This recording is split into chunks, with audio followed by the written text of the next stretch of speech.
F21 xətasından nə cür çıxartmaq lazımdır?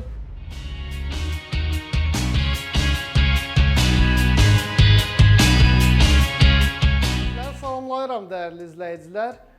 Bugün Siemens markalı paltar yuyan maşında F21 xətası nədir və F21 xətasından nə cür çıxartmaq lazımdır? Sizə məhz onu izah edəcəm.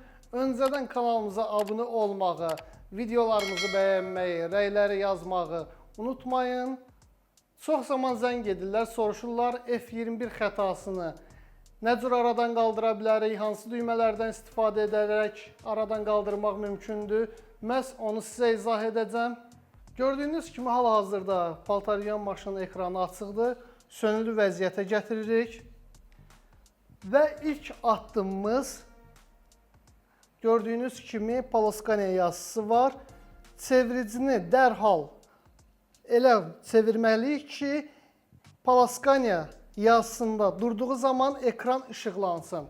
Dərhal anidən çeviricini saat 6 istiqamətinə gətiririk və orijin düyməsini, sıxma düyməsini tutaraq bir addım irəli, geriyə, irəli, hətta orijimi istifadə edərək paltar yuyan maşını söndürürük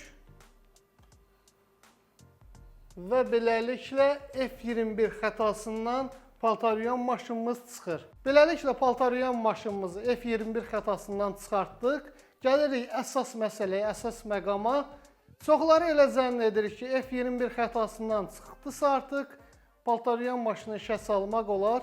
Düzdür, işə salmaq mümkündür, amma yaxın dəqiqələrdə təkrarən F21 xətası ekrana gələcək.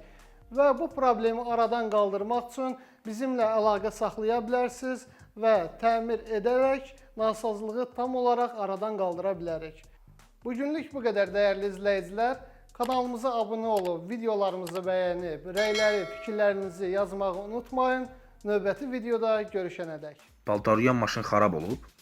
Narahat olmayın. Bizə zəng edin. Nasazlığı tez bir zamanda aradan qaldıraq.